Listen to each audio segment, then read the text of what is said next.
Baik, barakallahu fikum, jazakallahu khairan. Bismillahirrahmanirrahim. Alhamdulillah.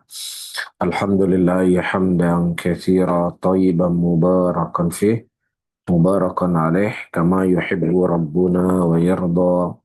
Wa usalli wa usallim ala nabiyina al-karim Muhammadin wa ala alihi wa ashabihi wa man tabi'ahum bi ihsanin ila yaumiddin. Saudara-saudaraku, kaum muslimin dan kaum muslimat rahimani wa rahimakumullah. Insya Allah di malam hari ini kita akan lanjutkan kembali pembahasan kita kitab Ushul Tafsir.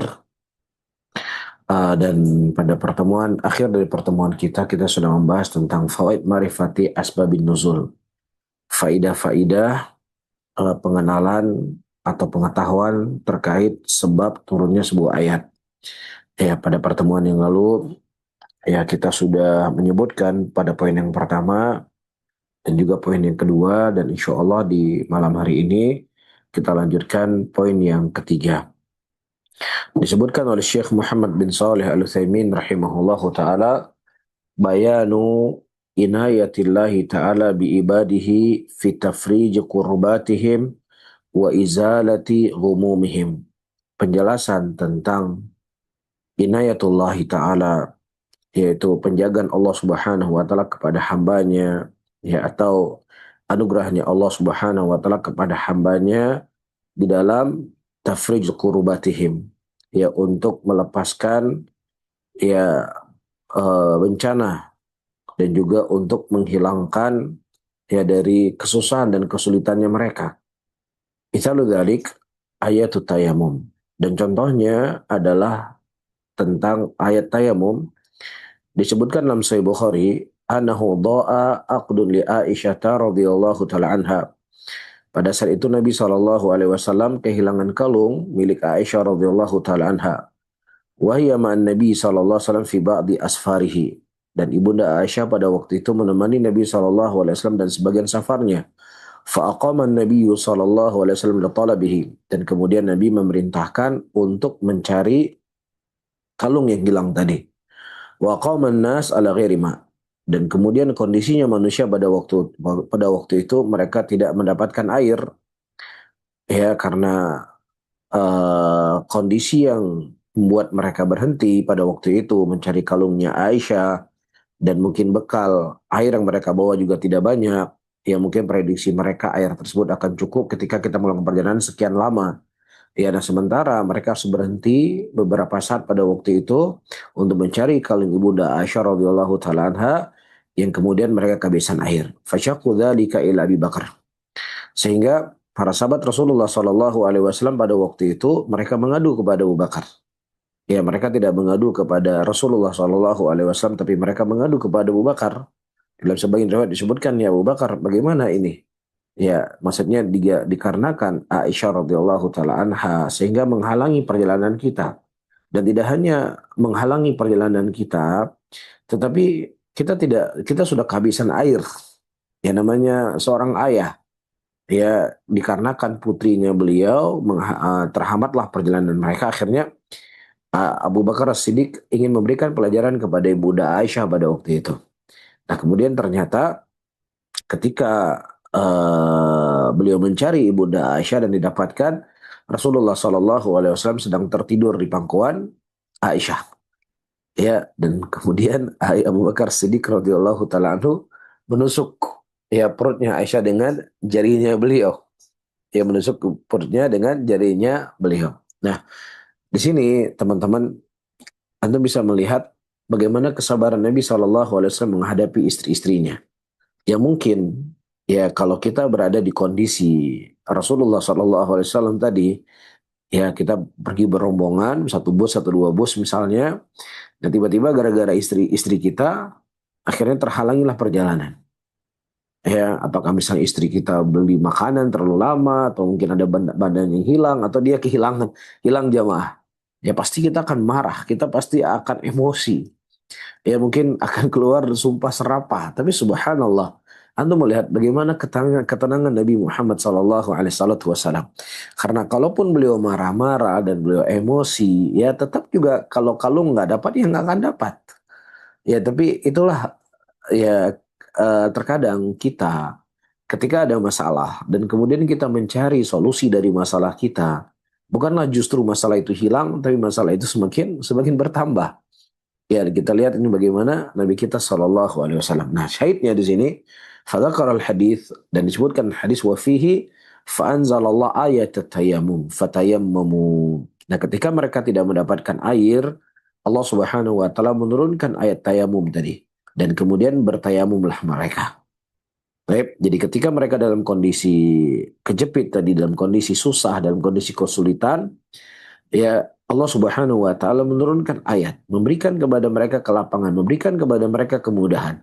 Apa kemudahan? Yang tadinya tidak ada ayat tayamum, ya seseorang harus berwudu dengan air, dan pada saat Ibunda Aisyah radhiyallahu taala kehilangan kalung, turun ayat tentang tayamum tadi.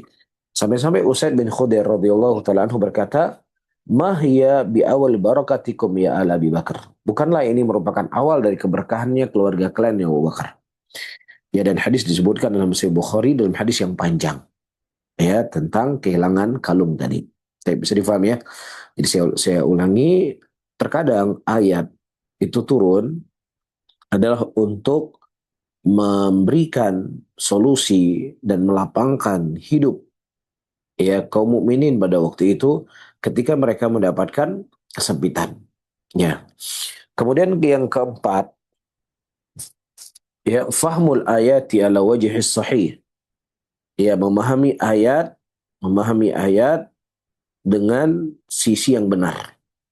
Contohnya di sini, mithalu dzalik qauluhu ta'ala, misalnya adalah firman Allah Subhanahu wa taala, "Innas safa wal marwata min sya'airillah.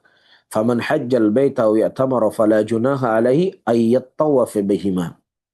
Sesungguhnya Safa dan Marwa itu termasuk daripada syiar-syiarnya Allah Subhanahu wa taala. Nah, barang siapa yang seseorang itu haji ataukah berumroh, maka tidak ada dosa baginya ayat tawafa bihima, untuk dia tawaf ya di antara Bukit Safa dan Marwah. Yas'a bainahuma, maksudnya di berjalan di antara Bukit Safa dan Marwah. Fa inna dhahira qawlihi, dan dhahir pada ucapan Allah Subhanahu wa taala, fala junaha alaih, tidak ada dosa baginya untuk dia berjalan di antara Bukit Safa dan Marwa, anna ghayatal amri sa'i bainahuma ayakuna min qismil mubah. Ya, nah zahirnya ayat kita memahami tidak ada dosa bagi kamu, boleh bagi kamu untuk berjalan di antara Bukit Safa dan Marwa. Sehingga kita memahami daripada zahir ayat ini bahwasannya berjalan di antara Bukit Safa dan Marwa itu hukumnya mubah, hukumnya boleh, bukan sunnah, bukan wajib. Ya, cuman sekedar boleh saja.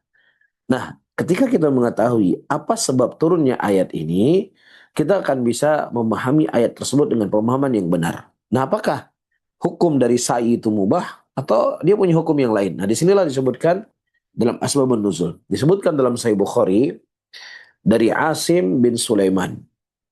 Ya qala sa'altu Anas bin Malik radhiyallahu anhu anis safati wal marwah. Aku bertanya kepada Anas bin Malik radhiyallahu taala anhu terkait Safa dan Marwah. Qala kunna nara annahuma min amril jahiliyah. Ya, kami memandang bahwasannya berjalan di antara Bukit Safa dan Marwah itulah perkara jahiliyah. Falamma kana al-Islam amsakna anhuma. Jadi ketika berpindah kepada alam Islam, maksudnya mereka masuk Islam, mereka menahan diri untuk tidak melakukan perjalanan di antara Bukit Safa dan Marwah. Nah, kita ketahui teman-teman, orang-orang musyrikin di zaman Nabi Shallallahu Alaihi Wasallam, bahkan sebelum datangnya Rasulullah, mereka juga berangkat haji. Mereka juga melakukan ritual haji. Ya, karena memang haji itu datang dari Nabi Allah Ibrahim alaihissalam. Sehingga orang musyrikin, orang Quraisy pada waktu itu mereka menganggap bahwasanya kami berjalan di atas jalannya Nabi Ibrahim alaihissalam. Kami menjaga Ka'bah yang dibangun oleh Nabi Ibrahim. Kami melakukan ibadah haji seperti dilakukan oleh Nabi Allah Ibrahim. Nah, kemudian datang Nabi Shallallahu Alaihi Wasallam, yang mana Rasulullah Shallallahu Alaihi Wasallam banyak ya mengingkari hal-hal yang dilakukan oleh orang-orang jahiliyah pada waktu itu. Ya, misalnya ketika Rasulullah datang ke kota Madinah dan kemudian Nabi bertanya tentang hari raya yang mereka peringati pada waktu itu. Ya, kemudian Nabi SAW mengatakan sesungguhnya Allah telah menggantikan kepada kalian dua hari raya, yaitu hari raya Idul Fitri dan hari raya Idul Adha yang lebih baik daripada hari raya ini. Nah, kemudian di pandangan sahabat Rasulullah SAW, ya, semua perkara-perkara yang dilakukan oleh orang jahiliyah, mereka tidak mau melakukannya, mereka khawatir. Nah, sampai mereka mengetahui petunjuk dari Nabi SAW. Nah, begitu juga tentang masalah sa'i ini. Mereka khawatir sa'i ini adalah perkara-perkara jahiliyah yang tidak mau mereka kerjakan. Tapi kemudian fa'anzalallahu ta'ala. Allah Subhanahu wa taala menurunkan ayat Inna sofa wal marwata min syairillah. Sesungguhnya sofa dan marwah itu termasuk dari syiar-syiarnya Allah. Itu termasuk dari tempat pelaksanaan ibadah haji dan ibadah umrah. Ila qauli ta'ala ayyat tawafa bihima. Sampai kepada firman-Nya Allah untuk kalian tawaf di antara keduanya. Wa bihadza urifa anna nafal junah laisal murad bihi bayanul asl hukmu sa'i. Sehingga ya menafikan tidak ada dosa, tidak ada masalah. Ya bukanlah diinginkan di sini untuk menjelaskan asal dari hukum sa'i itu adalah mubah.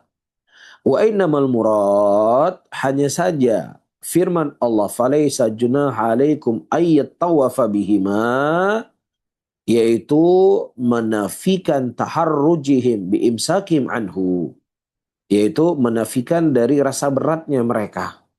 Para sahabat Rasulullah SAW tidak mau melakukan perbuatan tersebut. Yahaitsu kanu yaraun, di mana mereka memandang bahwasannya berjalan di antara Bukit Safa dan Marwah adalah perkara jahiliyah. Ya. Wa amma aslu hukmus sa'i, adapun hukum dari hukum asal dari sa'i tersebut, faqad tabayyana biqaulihi, telah dijelaskan dalam firman Allah min syairillah. Ya. Jadi nggak ada masalah kamu melakukan perjalanan di antara Bukit Safa dan Marwah, dan itu bukan maksudnya menjelaskan hukumnya adalah mubah, bukan masalahnya hukumnya boleh. Tetapi itu hukum adalah kewajiban dari kewajiban haji, kewajiban dari kewajiban umrah yang seseorang wajib untuk berjalan di antara Bukit Safa dan Marwah. Paham ya? Jadi dinafikan di sini adalah untuk menghilangkan untuk menghilangkan apa yang ada di pikiran para sahabat, sebagian para sahabat Nabi Shallallahu Alaihi Wasallam, kalau berjalan di antara Bukit Safa dan Marwah itu adalah eh, apa namanya perkara dari perkara jahiliyah yang mereka tidak mau melakukannya. Baik, jelas ya, insya Allah ya. Nanti kalau nggak jelas mungkin bisa ditanya di pertanyaan dan mungkin saya akan ulang lagi. Baik. Nah kemudian teman-teman, ada satu kaidah dalam ilmu tafsir disebutkan di sini umumul lafzi wa khususus sababi. Umul lafzi wa khususus sababi. Umumnya lafad dan khususnya sebab. Ya, jadi misalnya sebelum saya baca, ada kondisi-kondisi yang terjadi di zaman Nabi Muhammad SAW. Ya, sebuah permasalahan. Kemudian Allah Subhanahu wa taala menurunkan ayat ya untuk menerangkan permasalahan yang terjadi pada waktu itu. Nah, ayat itu tidak hanya berlaku untuk kasus yang terjadi pada saat itu saja, tetapi ayat itu berlaku ya sampai yaumul qiyamah di kondisi yang sama ketika turunnya ayat tersebut. Makanya mereka mengatakan sebuah kaidah al-ibrah laisa bi khususi sabab wal ibrah bi umumil lafad. Mereka mengatakan sebuah ungkapan ya sesuatu itu bukan dilihat dari sebab yang khusus, tetapi yang dilihat adalah dari keumuman lafad. Ya, dengan contoh insya Allah akan lebih jelas. Perhatikan baik-baik. Idza nazalatil ayatu li sababin khas. Nah, kalau seandainya turun ayat dikarenakan penyebab-penyebab yang khusus. Wa lafdhuha 'amun kana hukmuhuma syamilan li sababiha. Ya, maka lafadznya itu adalah lafadz yang umum. Kana hukmuha, maka hukumnya mencakup li sababiha, mencakup seluruh yang sama dengan sebab-sebab tersebut. Walikulli ma yatanau lafdhuha. Ya, dan dia mencakup seluruh yang terkandung dari lafadz itu sendiri. Taib. Li'annal Qur'ana, dengan contoh dan dengan jelas. Li'annal Qur'ana nazala tashri'an 'amman li jamil ummah. Karena Al-Qur'an itu diturunkan oleh Allah Subhanahu wa taala tasyri'an, sebagai bentuk pensyariatan aman, keseluruhan di jamil ummah, ya, untuk seluruh umat. Fakanatil ibrah bi umum lafdhihi la bi khusus sababihi. Dikarenakan ibrah itu adalah keumuman lafadznya, bukan dikarenakan kekhususan sebabnya. Tapi saya ulangi, fakanatul ibratu bi umumil lafdhihi la bi khusus sababihi. Ya, maka ibrah tersebut adalah keumuman lafadznya, bukan dikarenakan kekhususan sebabnya. Perhatikan baik-baik. Mithalu dzalik, contohnya adalah ayatul la'an. Ya, ayat tentang melaknat. Ayat tentang melaknat. Wa hiya qaulu ta'ala, adalah firman Allah, walladzina yarmuna azwajahum wa lam yakun lahum syuhada'u illa anfusuhum. Dan orang-orang, itu suami-suami, yang menuduh istrinya berzina, sedangkan mereka tidak mempunyai saksi selain dari mereka. Ya, nah kita ketahui dalam hukum Islam, seseorang yang melakukan perbuatan zina, taib, ya. Nah, kemudian harus ada 4 orang saksi yang melihat bahwasanya si laki-laki dan perempuan tersebut berzina dan sudah bertemu di antara 2 khitan. Semuanya sepakat khitannya sudah bertemu. Itu hukumnya. Ya. Nah, kalau seandainya dia tidak bisa mendatangkan 4 saksi, ya, dia hanya mendatangkan misalnya 3 saksi, maka semua persaksinya ditolak dan semuanya dicambuk dengan 80 kali cambukan. Baik. Nah, kasus dalam ayat ini teman-teman, kasus dalam ayat ini, ya, mereka itu hanya mempersaksikan bahwasanya istrinya berzina, hanya suaminya saja yang mensaksikan. Orang lain tidak ada. Nah, bagaimana kasusnya? Dan juga masuk dalam ayat ini, sebelum saya lanjut, masuk dalam ayat ini juga dari tafsir yang saya baca dari, atau fikih yang saya baca dari fikihnya para ulama, sebagaimana soal yang pernah ditanya pada pertemuan yang lalu, berlaku juga bagi laki-laki. Ya, berlaku juga bagi laki-laki. Seseorang yang menuduh seorang laki-laki liwat dengan seorang laki-laki yang lainnya, maka dia membutuhkan 4 saksi. Ya, qaul sebagian para ulama demikian. Nah, ila qaulihi, sampai kepada firman Allah, in kana minas sadiqin. Ya, in kana minas sadiqin. Ya, kalau seandainya dia itu termasuk dari orang-orang yang benar. Taib. Nah, bagaimana maksudnya? Bagaimana kisah kejadian ini? Disebutkan dalam Sahih Bukhari min hadithi Ibni Abbasin radhiyallahu taala anhuma. Ya, hadis Abdullah ibnu Abbas. Anna Hilala ibnu Umayyah, Anna Hilala ibnu Umayyah, ya, pada waktu itu Hilal ibnu Umayyah qadhafa imra'atahu inda Nabi sallallahu alaihi wasallam. Dia menuduh istrinya telah berbuat zina, ya, kepada Nabi sallallahu alaihi wasallam. Yang mana pada waktu itu dia berzina dengan Syarik ibnu Sahma, juga seorang sahabat Nabi sallallahu alaihi wasallam.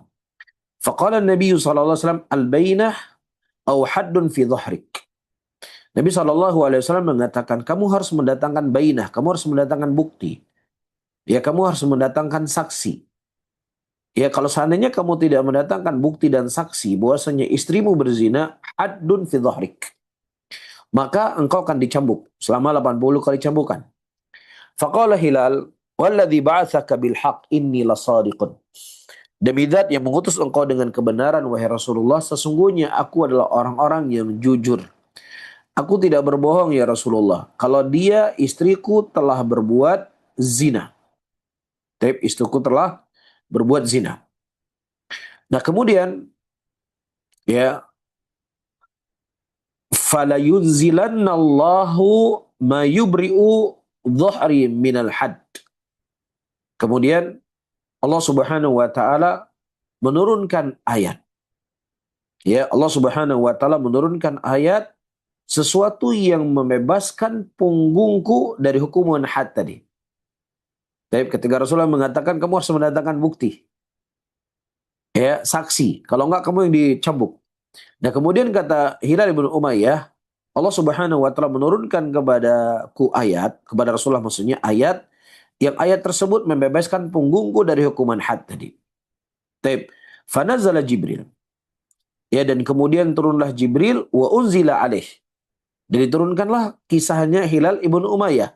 Walladzina yarmuna azwajahum. Dan orang-orang yang mereka menuduh istri mereka berbuat zina. Yang mereka tidak memiliki saksi. Kecuali hanya diri mereka sendiri saja saksi. Faqara'a hatta balagha. Kemudian dibaca sampai kepada firman. In kana minas sadiqin. Sesungguhnya dia termasuk dari orang-orang yang jujur. Taib. Dan itu disebutkan di dalam hadis di Sahih Bukhari tadi. Taib. Bisa difahami teman-teman ya. Jadi saya ulangi kembali. Jadi ayat tentang tuduhan seorang istri.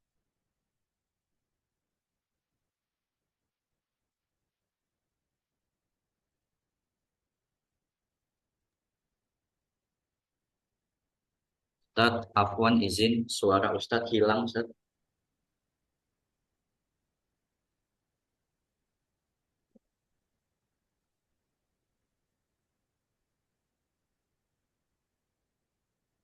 Ustadz, Afwan Ustadz, suaranya terdengar. Seperti kasus Hilal ibnu Umayyah. Maka kita mengatakan ayat ini tidak hanya dikhususkan kepada kasus Hilal ibnu Umayyah, tapi ayat ini juga berlaku bagi seluruh manusia yang mereka memiliki kasus sama seperti Hilal ibnu Umayyah tadi. Maka disitulah disebut kaidah oleh para ulama al-ibrah. Ya, bi umumul lafzi laisa bi khususi sababi. Ya, al-ibrahnya yang terpenting adalah keumuman lafaz tersebut bukan dari kekhususan sebabnya. Baik, jadi tidak hanya berlaku kepada Hilal ibn Umayyah, tapi juga berlaku kepada laki-laki yang lain yang dia mendapatkan istrinya berbuat, dia mendapatkan bukti bahwasanya istrinya berbuat zina dan dia tidak mendapatkan saksi kecuali hanya dia saja. Baik. Fahadil ayatu nazalat bisababi qadfi Hilal ibn Umayyah li imra'atihi. Iya, dan ayat ini diturunkan oleh Allah Subhanahu wa taala sebabnya adalah tuduhan Hilal ibnu Umayyah kepada istrinya. Walakin hukmuha syamilun lahu wa li ghairihi. Akan tetapi hukumnya itu berlaku untuk Hilal ibnu Umayyah dan juga kepada selainnya. Bidalil ma rawahul Bukhari min hadis Sahal bin Sa'ad radhiyallahu anhu. Dengan dalil datang hadis dari Sahal bin Sa'ad radhiyallahu taala anhu, anna Uwaimir Ajlani jaa ila Nabi sallallahu alaihi wasallam. Uwaimir bin Ajlani beliau mendatangi Nabi sallallahu alaihi wasallam, faqala ya Rasulullah, rajulun wajada ma imrati rajulan. Ya, ada seorang laki-laki yang dia mendapatkan istrinya bersama seorang laki-laki yang lain.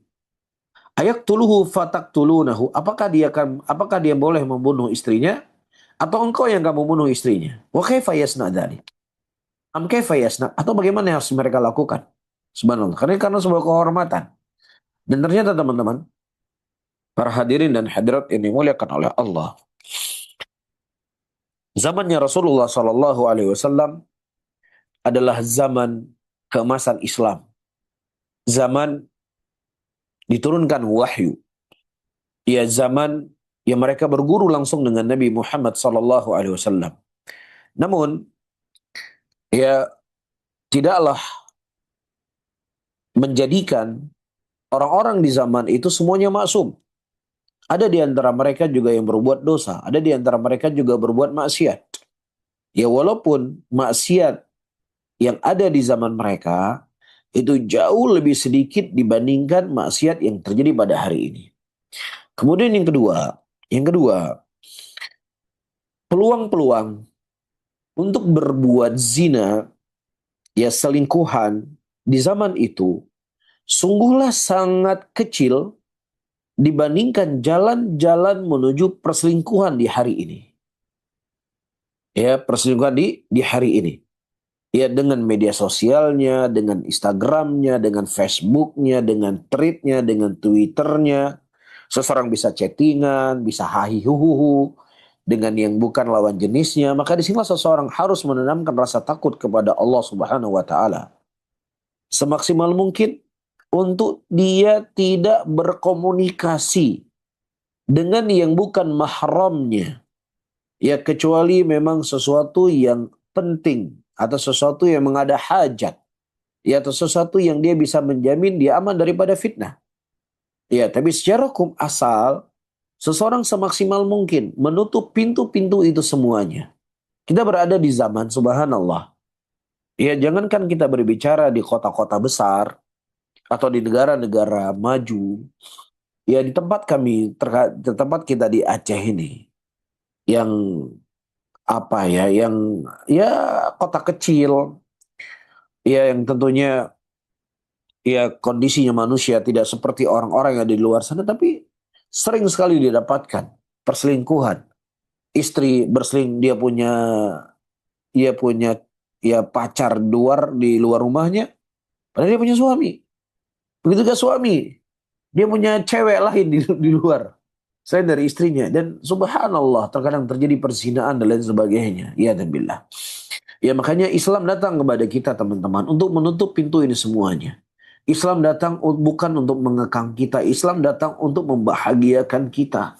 Islam datang untuk menjaga kehormatan kita, menjaga kehormatan istri, dan menjaga kehormatan keluarga kita. Dengan dilarang ikhtilat, ya bercampur laki-laki dan perempuan, ya dilarang untuk ya berdua-duaan yang bukan mahram, ya atau terlalu bermudah-mudahan ya dalam bermuamalah dengan perempuan, ya atau juga bahkan di pengajian semaksimal mungkin ya kita menutup antara ada hijab antara laki-laki dengan perempuan. Ya karena ini sebuah jalan-jalan menuju kepada hal-hal yang kita tidak inginkan. Bukankah dalam sholat saja, yang seseorang itu memakai baju yang paling sopan, yang kemudian mereka mengarahkan ke dalam satu arah, dalam satu sama-sama kiblat ke depan, tidak saling berhadapan, yang kemudian mereka nggak saling berbicara, mereka nggak saling menampakkan kecantikannya mereka. Sholat saja itu dihijabi, ada tempat khusus bagi perempuan. Ya, lah apalagi dalam pengajian misalnya atau pertemuan atau apapun namanya. Ya, bertatap wajah, melihat mimik, ya terkadang mungkin tertawa dan lain sebagainya. Ya maka ini saya menasihati diri saya dan juga teman-teman semua, teman pengajian, maka ini harus benar-benar ditutup rapat-rapat. Ya karena ini sesuatu yang memang harus kita amalkan, kita sebagai penuntut ilmu, kita sebagai ahlus sunnah. Ya, begitu juga panitia-panitia para umahat semaksimal mungkin. Ketika buat kajian itu ada hijabnya. Yaitu lebih menjaga hati, lebih menjaga iman, lebih menjaga ya pandangan seseorang. Ya, jangan kita sudah sebutkan tadi di zaman itu. Di zaman Rasulullah SAW masih ada. Ya, di zaman yang terbaik dalam Islam juga bisa terjatuh kepada hal-hal perselingkuhan tadi. Ya, apalagi di zaman sekarang ya iman kita jauh dari imannya mereka, ilmu kita jauh dari ilmunya mereka, dan jalan-jalan menuju kepada perzinahan itu lebih luas dibandingkan di zaman itu. Taib. Faqala Nabi sallallahu alaihi wasallam, kemudian Nabi sallallahu alaihi wasallam mengatakan, "Qad anzalallahu al-Qur'ana fika wa fi sahibatik." Bahwasanya ayat itu telah turun untukmu dan juga kepada sahabatmu. Maksudnya, ayat ini tidak hanya berlaku kepada Hilal ibnu Umayyah saja, tetapi ayat ini berlaku untukmu dan juga kepada sahabatmu dan juga kepada seluruh muslimin. Berlaku semua ayatnya. Fa'amarahuma Rasulullah SAW bil mula'anah bima sammallah fi kitabihi fala'anahu. Ya kemudian Nabi SAW memerintahkan mereka untuk saling melaknat. Ya mereka saling melaknat. Jadi misalnya seorang laki-laki bersumpah, ya, dia tidak punya saksi kecuali hanya 4 orang saja. Dia tidak punya saksi kecuali dia sendiri. Sementara saksinya harus berapa orang tadi? 4 orang kan? Dan sementara itu kasurnya dia sendiri yang menjadi saksi. Kemudian dia bersumpah mengatakan asyhadu billah inni laminas sadiqin. Ya asyhadu billah inni laminas sadiqin la'natullahi alayya in kuntu minal kadhibin. Ya, si suami berkata, aku mempersaksikan dengan nama Allah, sesungguhnya aku termasuk dari orang-orang yang jujur. Nah, laknatullah alayya, laknatnya Allah Subhanahu wa taala bagi saya in kuntu minal kadhibin. Kalau seandainya aku termasuk dari orang-orang yang dusta, yang menuduh istri saya berbuat zina. Nah, kemudian si istri bersumpah, asyhadu billah innahu laminal kadhibin. Ghadiballahu alayya in kana minas sadiqin. Si istri juga berkata setelah si suaminya mengatakan dengan sumpah tadi, si istri menjawab sumpah. Ashhadu billah. Aku juga mempersaksikan dengan nama Allah, innahu laminal kadhibin. Sesungguhnya dia suamiku adalah pendusta. Dia telah menuduhku berbuat zina. Ghadiballahu alayya, dan murkanya Allah Subhanahu wa taala untukku kalau seandainya dia itu jujur tuduhan dia kepadaku. Bisa difahami ya? Ini namanya mula'anah. Ya, ini mula'anah, ini dikhususkan hukumnya yaitu ketika seorang suami dia melihat istrinya berzina dan dia tidak punya saksi kecuali dia saja, maka caranya dia mula'anah. Ya, si istri melakukan laknat, si suami juga melakukan laknat. Kecuali kalau si istrinya mengatakan dia ngakuin, ya sudah betul, saya telah berbuat zina. Ya sudah selesai masalah. Tapi kalau seandainya si istri mengatakan kekeh saya nggak berzina, ya dia mungkin mimpi atau halusinasi dia mengatakan sebenarnya saya nggak berbuat zina. Ya maka dilakukanlah hukumnya al-mula'anah ini. Sebagaimana Nabi SAW memerintahkan sahabat Hilal ibnu Umayyah dan juga ya sahabat yang diceritakan oleh Uwaimir al-Ajlani rahimahullahu ta'ala. Faja'ala an-Nabiy sallallahu alaihi wasallam hukma hadil ayat syamilan Hilal ibnu Umayyah wa ghairihi. Dan Nabi sallallahu alaihi wasallam menjadikan hukum ayat-ayat ini ya mencakup kepada Hilal ya dan juga kepada selainnya. Tidak hanya kasusnya kepada Hilal saja, walaupun ayat ini diturunkan karena kasusnya Hilal, tapi berlaku hukumnya kepada seluruh manusia yang memiliki kondisi yang sama seperti kasusnya Hilal ibnu Umayyah. Baik, faham insyaAllah ya. Baik, kalau nggak faham nanti saya ulangi kembali. Kemudian ya selanjutnya disebutkan oleh Syekh Muhammad bin Saleh Al-Utsaimin rahimahullahu taala al-Makki wal Badani.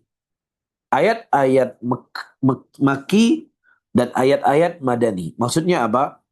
Ada ayat yang Allah Subhanahu wa taala turunkan kepada Rasulnya ketika Nabi SAW masih di Mekah.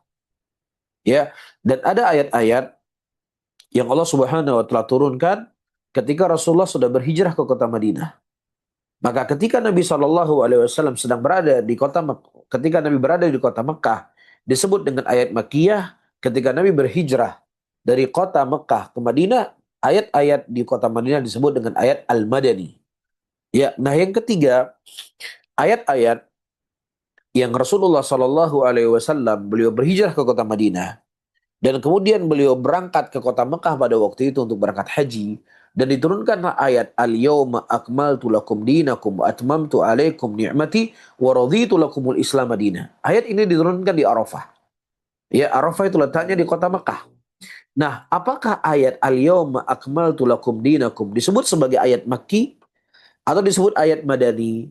Maka kita katakan itu adalah ayat Al-Madani. Loh, kok ayat Madani? Jadi apa saja ayat yang diturunkan oleh Allah Subhanahu wa taala kepada Rasulnya setelah hijrahnya Nabi SAW ke kota Madinah, walaupun Nabi pada saat itu berada di kota Mekah, setelah hijrahnya beliau ke kota Madinah, maka disebut dengan ayat Makkiyah, tidak disebut ayat Madaniyah, tidak disebut dengan ayat Makkiyah karena ibrah dilihat adalah setelah hijrah ataukah sebelum hijrah. Baik. Disebutkan di sini teman-teman, nazal al-Quran ala Nabi sallallahu alaihi wasallam mufarriqan fi khilal 23 sanah. Ya, ayat Al-Quran itu diturunkan oleh Allah Subhanahu wa taala mufarraqan, yaitu berangsur-angsur. Ya, kurang lebih lamanya 23 tahun. Qada Rasulullah sallallahu alaihi wasallam aktsara bi Makkah.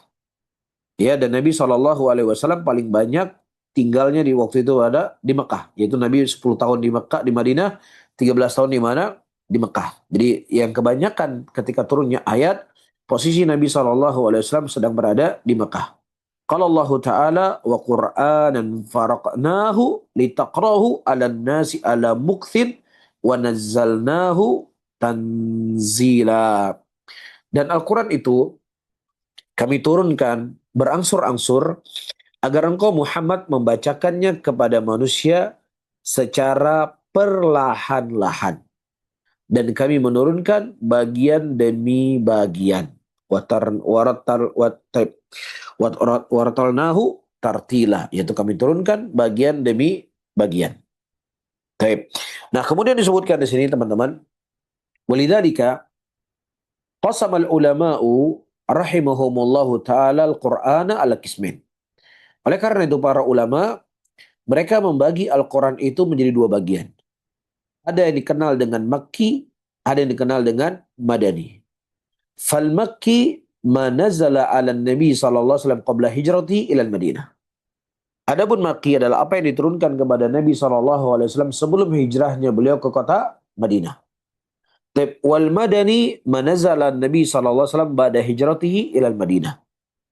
Ya, adapun Madani adalah apa yang diturunkan kepada Nabi sallallahu alaihi wasallam setelah hijrahnya beliau ke kota Madinah. Walahadza faqauluhu ta'ala, maka dengan kaidah ini firman-Nya Allah Subhanahu wa taala, al-yauma akmaltu lakum dinakum wa atmamtu 'alaikum ni'mati wa raditu lakumul Islam madinah. Hari ini aku telah sempurnakan untuk kalian agama kalian dan aku telah menyempurnakan nikmatku kepada kalian dan aku telah ridho Islam sebagai agama kalian. Minal qismil madani. Jadi ayat ini dari pembagian ayat madani. Wa in kanat qad nazalat 'ala Nabi sallallahu alaihi wasallam fi hajjatil wada bi Arafah. Walaupun ayat ini diturunkan kepada Nabi sallallahu alaihi wasallam di hajjatil wada yaitu di Arafah, fa fi sahih Bukhari an Umar radhiyallahu taala anhu, dalam sahih Bukhari disebutkan tentang turunnya ayat ini di Arafah dari Umar bin Khattab radhiyallahu taala anhu, annahu qala qad arafna dzalika al-yawm, dan kami telah mengetahui tentang ayat tersebut. Wal makanul ladzi nazalat fihi ala Nabi sallallahu alaihi wasallam nazalat wa qaimun bi Arafah yaumul Jum'ah. Yaitu tempat yang diturunkan ayat tersebut kepada Nabi sallallahu alaihi wasallam dan turunnya ayat tersebut pada saat Nabi waktu itu sedang berdiri di Arafah di hari Jumat. Ya, tetapi ayat itu tetap dikatakan sebagai ayat Madani, tidak disebut sebagai ayat Makki walaupun diturunkan di Mekah, karena kaidahnya semua ayat yang diturunkan kepada Nabi sallallahu alaihi wasallam setelah hijrahnya beliau ke kota Madinah maka disebut sebagai ayat Madani. Baik. Nah, kemudian selanjutnya teman-teman rahimani wa rahimakumullah, apa yang menjadi keistimewaan ayat Makki dan ayat Madani? Ini Masya Allah, ini faedah sangat penting. Ya. Wa tamayyazul qismu al-Makki anil Madani min haythul uslub wal mawdu'. Ya, jadi pembagian ayat Makki dari ayat Madani itu ditinjau dari sisi uslub dan juga ditinjau dari sisi metode cara Allah Subhanahu wa taala berbicara kepada hambanya pada waktu itu dan juga pembahasan yang dibahas. Jadi dua hal ini yang menjadi pembeda antara ayat Makki dengan ayat Madani. Cara berbicaranya dan juga poin yang dibahas. Baik. Amma min haitsul uslub, adapun dari sisi uslubnya, al-ghalib fil Makki quwwatul uslub. Kebanyakan dari ayat-ayat Makki itu dengan uslub yang kuat, dengan uslub yang tegas. Wa syiddatul khitab, ya kuatnya pembicaraan pada waktu itu. Kenapa? Li'annal ghalibal mukhatabin, karena kebanyakan orang-orang yang diajak bicara pada waktu itu mu'riduna mustakbirun. Kebanyakan mereka adalah orang-orang yang berpaling dan sombong dari kalangan musyrikin Quraisy. La yaliqu bihim ila dzalik. Sehingga nggak pantas, sehingga tidak cocok cara menyampaikan kepada mereka kecuali dengan cara keras dan dengan kuat tadi. Ya. Dan itu bisa dibaca dengan surat Al-Muddathir atau surat Qamar. Ya ayyuhal muddathir qum fa'anzir wa rabbaka fakabbir wa thiyabaka fatahhir wa rujza fahjur. Keras uslub dalam Allah Subhanahu wa taala berbicara ya di ayat-ayat Makki. Wa amal Madani, adapun ayat Madani, fal ghalib fi uslubi al-lin. Ya, pada ayat-ayat Madinah kebanyakan uslubnya, metode Allah berbicara dengan lemah lembut. Wa suhulatul khitab, dan mudahnya Allah berbicara. Ya, mudah, maksudnya kalimat yang baik, bukan baik. Semua kalimat Allah itu baik. Maksudnya Allah berbicara ngalir seperti itu. Ya, mengalir. Li'annal ghalil mukhatabin, karena kebanyakan orang yang diajak bicara di Madinah Muqbilun wal munqadun. Mereka menerima dan menerima dan mempraktekkan. Allah suruh jihad, mereka jihad. Allah suruh sholat, mereka sholat. Allah suruh mereka berpuasa, mereka berpuasa. Ya, dan itu bisa dibaca dalam surat Al-Maidah. Yang kedua, al-ghalib fil makki, ya qasrul ayat. Nah, kebanyakan dari ayat-ayat Makkah itu ayatnya pendek-pendek. Wa quwwatul muhajjah, dan kuatnya ya hujjah yang Allah Subhanahu wa taala tegakkan kepada mereka. Tabli'an al-ghalib mukhatabin, karena kebanyakan dari orang-orang yang diajak berbicara pada waktu itu adalah mu'anidun wa musyaqun. Ya, orang yang menentang dan orang yang berat untuk menerima. Faqutibu bima taqdiri haluhum, sehingga Allah berbicara sesuai dengan kondisi dan keadaan mereka. Dan itu bisa dibaca di surat At-Tur. Taib. Wa amal madani fal ghalib fi tulul ayat. Ya, adapun madani kebanyakan ayatnya itu panjang-panjang. Ya, di situ wadakrul ahkam. Ya, disebutkan dalamnya hukum-hukum. Ya, mursalatun biduni muhajjatun, itu cuman ya Allah menyebutkan perintah, menyebutkan khobar-khobar tanpa untuk ditegakkan hujah kepada mereka. Karena apa? Semua orang bisa terima. Liana halahum taqtadi dzalik, karena kondisi mereka memang mendukung. Ya, iqra ayat ad-dain fi suratil Baqarah. Yang kita bisa baca surat Dain di surah Al-Baqarah. Allah menyebutkan sardan, menyebutkan ayat begini bagian demikian demikian. Idza tadayantum bidain ila ajalin musamma faktubu falyaktub bainakum katibun bil adl ila akhiril ayat. Ya, apabila kalian berhutang maka catatlah, dan seterusnya daripada ayat Al-Quran. Baik. Kemudian yang kedua, min haitsil mawdu', dari sisi pembahasan yang dibahas. Al-ghalib fil makki takrir tauhid. Kebanyakan dari ayat-ayat makki takrir tauhid, menjelaskan tentang tauhid wal aqidah as-salimah, akidah yang benar, khususan ma yata'alaq bi tauhidil uluhiyah, terkhusus yang terkait dengan tauhid uluhiyah, wal imani bil ba'thi, dan juga tentang iman kepada hari kebangkitan, li'annal ghalibal mukhatabin yunqiruna dzalik. Karena kebanyakan orang yang diajak bicara pada waktu itu mengingkari tauhid uluhiyahnya Allah Subhanahu wa taala. Makanya ketika Allah menyebutkan tentang tauhid uluhiyah, wala in sa'altahum man khalaqas samawati wal ard la yaquluna Allah. Kalau seandainya kau bertanya kepada mereka siapa yang menciptakan langit dan bumi, mereka akan menjawab Allah. Yang ayat semisal ini sangat banyak di dalam Al-Quran. Kemudian Allah menutup dengan ayatnya afala ta'qilun, tidakkah engkau berakal? Afala tadhakkarun, tidaklah engkau mau berfikir? Ya, maudhu'nya adalah tauhid. Pembahasannya tentang akidah. Wa amal badani fal ghalib fi tafsil ibadat wal muamalat. Adapun madani, kebanyakan ayatnya adalah merinci tentang ibadah, merinci tentang muamalah. Ya, dirinci bagaimana ibadah haji, harus apa yang harus dilakukan, zakat apa saja yang harus dikeluarkan, berapa bagiannya. Li'anal mukhatabina qad taqarrara fi nufusim at-tauhid wal aqidah salimah.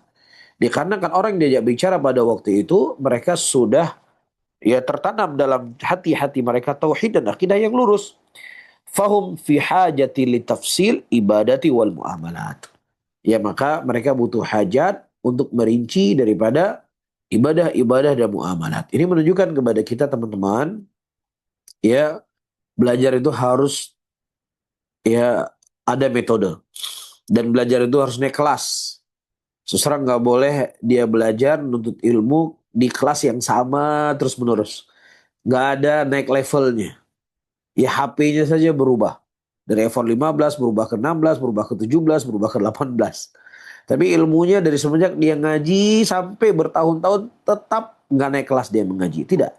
Al-Quran berbicara dari ayat Makki dan ayat Madani. Ada proses untuk mereka naik level dalam mereka belajar.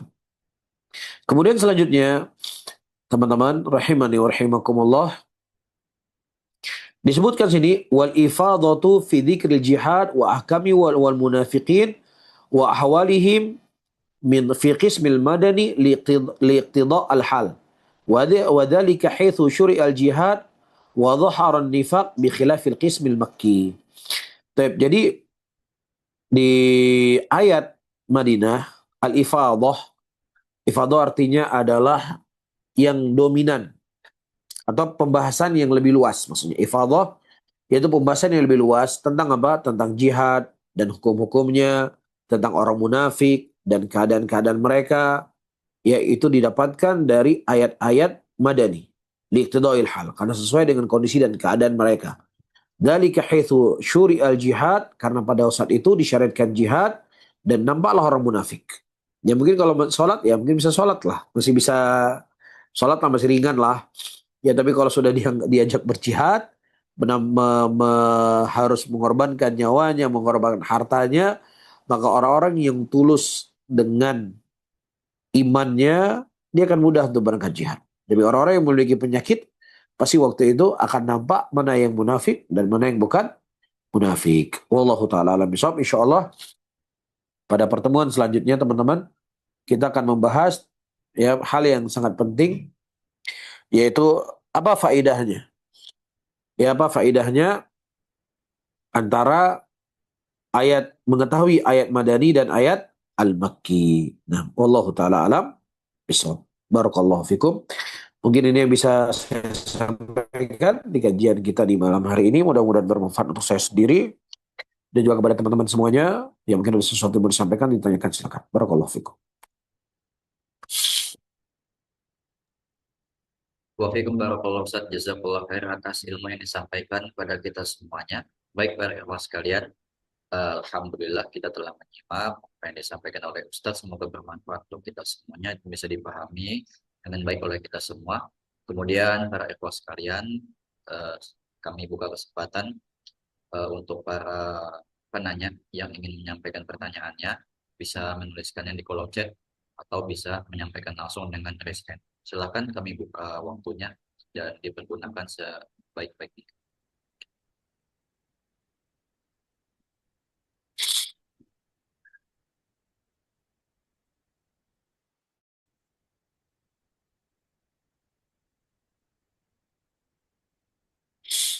Tapi bisa Anda bacakan yang masuk di kolom chat.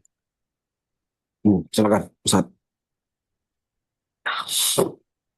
Penanya mengatakan, Assalamualaikum, Assalamualaikum ya Ustaz. Ustaz, ada seorang wanita yang bicara kepada suaminya, kalau suaminya wafat, dia tidak akan menikah lagi. Qadarullah beberapa waktu lamanya suaminya wafat. Dia pun menjanda lumayan lama, tapi dia berniat menikah lagi karena dia takut berbuat maksiat. Ulang. Namun setelah dia menjanda lumayan lama, dia berniat menikah lagi karena dia takut berbuat maksiat. Apakah dia berdosa karena tidak menepati kata-katanya dengan suaminya yang lama sebelumnya? Taib. Kalau misalnya dia bersumpah, ya dia berjanji dengan sumpah untuk tidak menikah lagi, ya, dan kemudian dia me, membatalkan sumpahnya, maka cukup bagi dia untuk membayar kafarah, ya membayar kafarah sumpah.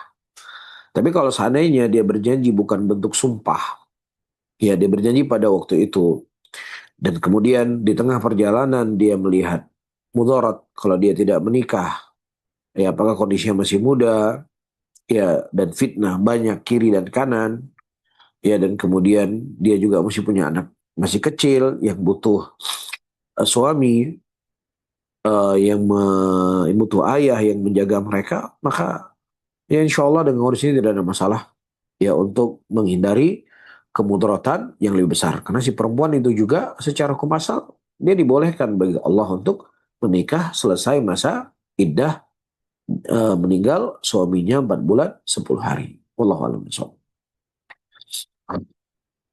Saya saja jazakallah khair atas jawabannya. Wa sallallahu alaihi. Kami bacakan pertanyaan berikutnya. Penanya mengatakan, Assalamualaikum warahmatullahi wabarakatuh. Izin bertanya Ustaz.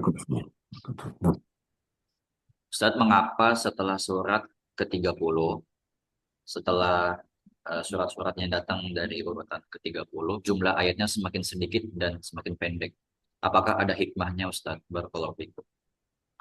Baik, insya Allah kita akan sampai pada pembahasan teman-teman, siapa yang menyusun Al-Quran, ya, dari surah Al-Baqarah kemudian ke surat Al-Imran, ya kemudian ke surah Al-Maidah dan seterusnya. Apakah itu adalah hasil ijtihadnya para sahabat Nabi ataukah itu wahyu yang Allah Subhanahu wa taala turunkan kepada rasulnya. Ya, ini insya Allah akan jadi pembahasan dan juga kita sudah sebutkan tadi ayat-ayat yang pendek itu kebanyakan adalah ayat-ayat yang turun di mana? Di Mekah. Ayat yang pendek adalah ayat-ayat yang turun di Mekah. Nah, apakah secara spesifik di sana ada hikmah yang Allah Subhanahu wa taala inginkan ketika menyusun ayat yang pendek-pendek semuanya di juz-juz yang paling terakhir? Ya karena susunan ayat Quran teman-teman bukanlah disusun itu ayat yang pertama turun diletakkan di awal, ayat yang terakhir turun diletakkan di akhir, tidak. Ya buktinya ya ayat ya ayyuhal muddatsir qum fa'anzir wa rabbaka fakabbir wa thiyabaka fatahhir tidak Allah letakkan di awal surah, tidak diletakkan di awal Quran. Bahkan dia sudah di akhir-akhir Quran. Ya begitu juga Iqra bismi rabbikal ladzi khalaq. Ya tidak diletakkan di awal Quran tapi diletakkan di akhir Quran. Baik, nah apakah ada hikmahnya secara spesifik? Ya, wallahu a'lam bishawab. Mungkin saya tidak bisa menjawab sekarang. Insya Allah di pembahasannya nanti kita akan cari pembahasan ulama. Tetapi ya akan inti yang kita bahas nanti susunan ayat-ayat dalam Quran. Di awalnya adalah surah ini, kemudian surah ini. Surah ini adalah wahyu yang datang dari Allah Subhanahu wa taala. Allah yang memerintahkan kepada Rasulullah untuk menyusun Quran itu sesuai dengan apa yang diinginkan oleh Allah Subhanahu wa taala, bukan hasil ijtihadnya para sahabat, ya bukan hasil kumpulannya mereka, tapi semua wahyu yang datang dari Allah Subhanahu wa taala sebagaimana pembahasan yang kita bahas nantinya. Allah a'lam.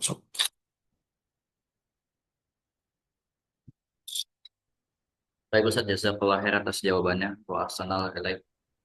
Kami masih berikan kesempatan bagi yang ingin bertanya. Silakan bisa dikirimkan atau bisa bertanya langsung.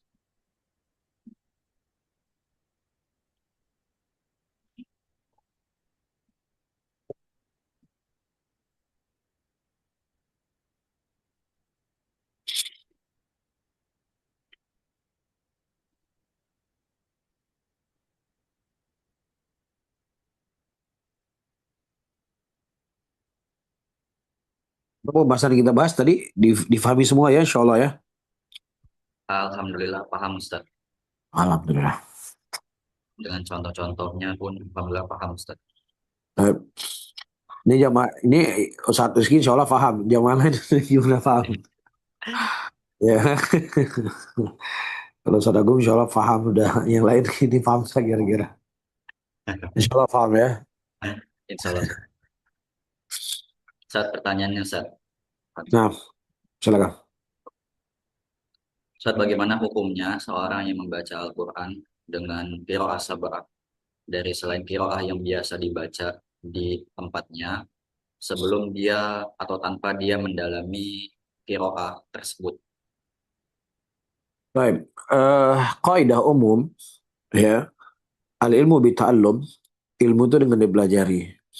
Ya, apalagi ilmu Al-Quran, ya ini adalah ilmu yang paling agung di antara semua ilmu-ilmu yang ada. Ya karena ilmu tersebut adalah membahas tentang kalamnya Allah Subhanahu wa taala. Ya, nah seseorang ketika dia membaca qiraatus sab'ah, ya kira bacaan yang tujuh, ya sementara dia cuman menerka-nerka, ya atau cuman belajar sendiri atau lain sebagainya, maka kita khawatir ya akan banyak kesalahan dan kekeliruan di situ. Ya akan banyak kesalahan dan kekeliruan di situ. Ya maka seseorang jangan membebani diri apa yang dia tidak punya keahlian di situ. Maka bacalah Al-Quran ya dengan bacaan yang memang kita mungkin dengan bacaan tersebut. Ya sambil kita mempelajari dari bacaan-bacaan yang lainnya selain bacaan qiraatul hafaz, kita bacaan qiraatul syubah atau lain sebagainya, maka ini semuanya perlu untuk berguru. Ya apalagi terkadang kita membaca di belakang kita makmum yang belum siap dengan kondisi dan keadaan yang kita baca tadi. Ya kita khawatirkan akan menjadi fitnah. Ya biasanya mereka dengar wadduha, ya tiba-tiba wadduhe. Ya ini apa-apaan ini? Ya kita baca yang benar saja, maksudnya kita melakukan sesuatu yang itu dilakukan oleh kebiasaan kaum muslimin. kita sudah dianggap aneh sama orang. Apalagi kita membaca sesuatu yang itu nggak pernah mereka dengar. Ya, namun tidak ada masalah untuk seseorang membaca qiraah selain dari qiraah atau hafaz, qiraah yang sering kita baca, ya, tapi dia memberikan informasi dulu kepada jamaah ya sholat tersebut. Ya, itu pun syaratnya memang dia benar-benar mungkin dengan bacaannya tadi. Ya, bukan meraba-raba, ya semuanya dibaca dengan he, misalnya wadduhe, seterusnya. Enggak, semua ada kaidah-kaidahnya, ada ilmunya dan ada cara bacaannya yang telah datang dari Nabi Shallallahu Alaihi Wasallam. Wallahu a'lam bishawab. Dan satu lagi, Umar bin Khattab radhiyallahu taala anhu pada waktu itu pernah beliau sholat ya di belakang seorang sahabat. Sampai-sampai beliau ingin menarik sahabat tadi, mau ditarik agar dia membatalkan sholatnya. Karena bacaan yang dia baca tadi adalah bacaan yang tidak pernah didengar sama sekali oleh Umar bin Khattab radhiyallahu taala anhu. Dan kemudian diadukan kepada Nabi Muhammad sallallahu alaihi wasallam dan kemudian Nabi mendengarkan bacaan dari Umar dan juga mendengarkan bacaan dari sahabat tadi. Dan kemudian Nabi mengatakan bahwasanya Al-Qur'an itu diturunkan dalam 7 huruf. Maksudnya bacanya dua-dua benar. Jadi maksudnya dalil-dalil ini Rasulullah tidak menegur, menyalahkan Umar ketika Umar mengingkari. Ya karena memang bacaan itu harus dibaca sesuai dengan bacaannya, tidak boleh diterka-terka. Tapi ketika bacaan sahabat tersebut, bacaan juga yang benar, maka dibenarkan oleh Nabi Shallallahu Alaihi Wasallam. Tapi kalau seandainya bacaan tersebut adalah bacaan yang salah atau dia menerka-nerka, maka perbuatan Umar bin Khattab ingin menarik orang tersebut agar dia membatalkan salatnya, ini sebagai dalil. Ya, seseorang itu tidak boleh dia membaca kecuali dengan mutqin dari bacaan tersebut. Wallahu a'lam bishawab. Baik Ustadz, jazakallah khair atas jawabannya. Ada pertanyaan lagi Ustadz yang masuk, Anda bacakan. Penanya mengatakan, izin bertanya tentang perihal khatam Al-Quran, apakah hal tersebut atau amalan tersebut bisa dijadikan semacam nazar untuk suatu hajat? Baik. Jadi dia mengatakan kalau seandainya nanti saya sembuh dari penyakit saya, maka saya akan menghatamkan Al-Quran. Kalau saya nanti lulus ujian, saya akan khatamkan Al-Quran. Itu yang maksudnya. Nah, di sini nazar itu dibagi menjadi dua. Ada nazar yang bentuknya adalah mutlak ibadah. Dalam arti kata, saya bernazar untuk menghatamkan Al-Quran di bulan ini. Tanpa ada embel-embel. Ya, maka inilah ibadah. Ya, nazarnya ibadah dan kemudian yang menunaikan itu adalah kewajiban yang harus dia tunaikan. Tapi ada namanya nazar yang bentuknya muqayyad. Nazar bentuknya muqayyad. Bagaimana bentuknya? Kalau seandainya saya sembuh dari penyakit, kalau seandainya saya nanti uh, lulus ujian, ya atau seandainya proyek saya tembus, maka saya akan menghatamkan Al-Quran 30 juz di bulan ini. Maka nazar ini hukumnya makruh. Hukumnya makruh. Ini dikenal oleh para ulama dengan nazar muqayyad. Ya, datang sebuah hadis dari Nabi Shallallahu Alaihi Wasallam, tidaklah orang yang mereka melakukan nadar kecuali dari orang yang bakhil, dari orang yang pelit, orang yang kikir. Nah ini difahami oleh para ulama. Hadis tersebut adalah ketika seseorang melakukan nadar muqayyad, bermakna dia melakukan ibadah tadi dengan embel-embel tertentu. Ya lulus ujian, sembuh dari penyakit dan semisalnya. Maka hukumnya adalah makruh, tapi menunaikan nadar tadi setelah dia berhasil mendapatkan apa yang dinadarkan, maka wajib untuk dia menunaikan bacaan Al-Quran tadi. Ya 30 juz. Ya dan itu adalah ibadah, tidak terlarang. Kecuali kalau seandainya dia bernadar, nadar maksiat, ya maka nadar maksiat tidak boleh diamalkan. Kalau seandainya saya sembuh dari penyakit saya akan menyembelih 1 ekor kambing di kuburan fulani misalnya. Maka ini tidak boleh. Nazar yang bentuknya syirik dan maksiat kepada Allah tidak boleh dilakukan. Wallahu a'lam bishawab. Baik Ustadz, jazakallah khair atas jawabannya. Apakah masih ada dari para ikhwah yang Anda bertanya?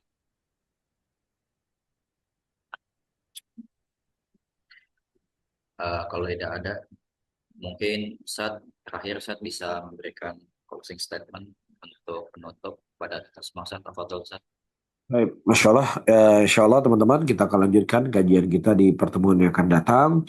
Ya, dan saya berharap teman-teman yang hadir secara online di malam hari ini terus istiqomah ya untuk kajian ya di pertemuan selanjutnya dan juga pengajian ustadz-ustadz yang lainnya, dan terkhusus ya kitab yang kita baca ini. Saya misalnya hanya sekedar mengartikan ya dan kemudian sekedar hanya memahami apa yang diinginkan oleh Syekh rahimahullah, ini sudah cukup ilmu yang sangat bermanfaat kepada kita. Ya, ilmu yang luar biasa, ya mudah-mudahan itu akan semakin menambah cinta kita dengan Al-Quran. Ya, semakin menambah ya keingintahuan kita dengan Al-Quran. Ya, maka sesungguhnya kebahagiaan seseorang, ketenangan hidup seseorang, kesuksesan hidup seseorang di dunia ini, sejauh mana dia dekat dengan Al-Quran. Bahkan begitu juga kelak di yaumul qiyamah. Setinggi mana dia membolehkan Al-Quran, setinggi itu pula kedudukan dia kelak di yaumul qiyamah. Sebagaimana disebutkan dalam sebuah hadis dari Nabi SAW, kedudukan manusia kelak di yaumul qiyamah, ya berhenti di setinggi sejauh mana dia membaca Al-Quranul Karim. Dan itu semuanya akan menambah rasa cinta kita dengan Al-Quran ketika kita mengetahui seluk-beluk ya kandungan-kandungan yang ada dalam Quran yang ditulis oleh Syekh Muhammad bin Saleh Al-Utsaimin rahimahullah dalam kitab beliau ini. Wallahu taala alam bisawab. Barakallahu fikum. Baik Ustaz, jazakallah, jazakallah khair Ustaz wa fiikum barakallah. Maka dengan ini para hadirin sekalian, kita masuk ke penghujung acara. Kita telah menyimak apa yang disampaikan oleh Ustadz. Semoga bermanfaat untuk kita semuanya. Dan kita berdoa semoga itu menjadi amal jariah untuk Ustadz. Dan juga para hadirin sekalian, kami segenap eh, tim Bumi Pemengaji memohon maaf jika ada kekurangan ataupun kesalahan, kekhilafan selama kajian berlangsung. Semoga Allah Subhanahu wa taala memberkahi kita semuanya di dunia dan di akhirat, dan juga semoga Allah memberikan keistiqomahan pada kita semuanya di atas kebaikan, di atas semangat untuk senantiasa menuntut ilmu syar'i, dan juga Allah Subhanahu wa taala semoga memudahkan untuk kita juga hadir pada pertemuan yang akan datang. Kami akhiri, kami cukupkan. Wa sallallahu nabiyina Muhammadin alhamdulillahirabbil alamin. Subhanakallahumma bihamdika asyhadu an la ilaha illa anta astaghfiruka wa atubu ilaik. Assalamualaikum warahmatullahi wabarakatuh. Waalaikumsalam warahmatullahi wabarakatuh. Jazakallah khair Ustaz.